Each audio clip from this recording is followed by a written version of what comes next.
My name is Chris Atkins. I am the program director for a school-based program at Jewish Family and Community Services, and I'm a licensed clinical social worker. My career has taken several different paths, and the benefit is that social work is allows for that. So I can do a lot of different things, working with a lot of different clients, and it allows me to be both flexible and versatile.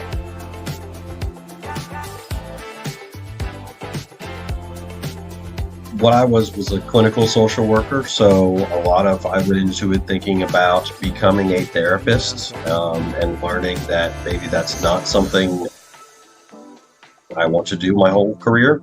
A lot of what I learned about was that social work can be extremely flexible. It's not just about counseling. It's not just about case management.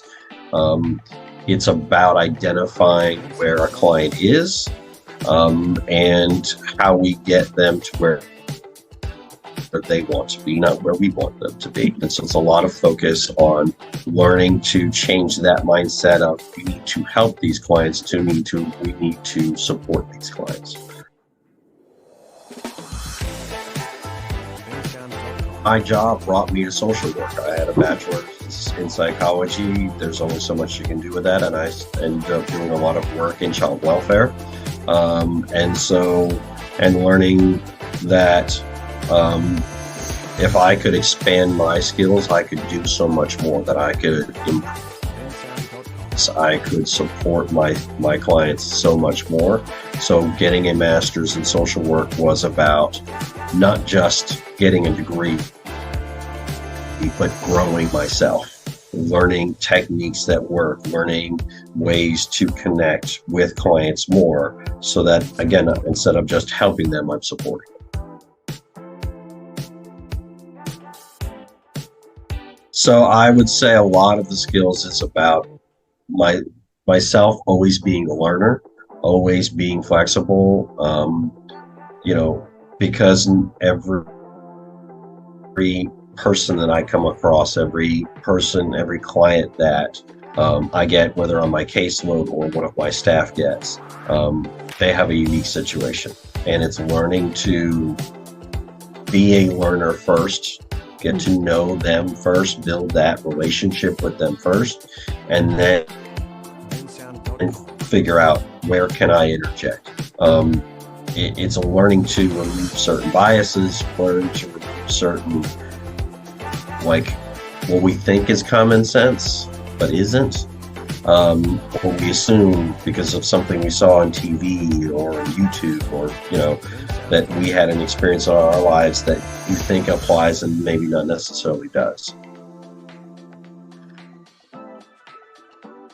I wish I would have had a better idea of what I was going to want to do, but that was also part of the learning experience, is that I got exposed to a lot and figured out as much as what I didn't want to do as much as I did want to do. And so that, I think, if I had a little bit more direction, and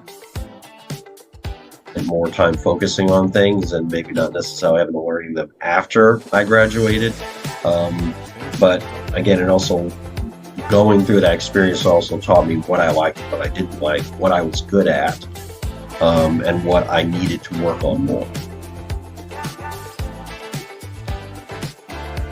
A lot of us get into social work because we want to make big change, and that's not how change happens. Change happens in baby steps, and people don't go from being in crisis all the time to all of a sudden they are, they have their whole life together.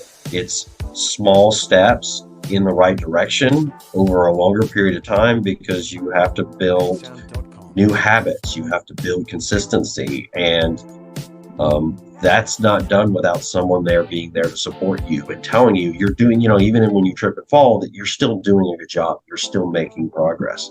And I think that's the most important thing that social workers can do, is that we go in with the idea that we're not here to judge you, we're here to support you. So even when you slip up, even if you did something we don't necessarily agree with, we're not going to shun you. We're going to sit there and support you and say, it's okay. Let's get back on track.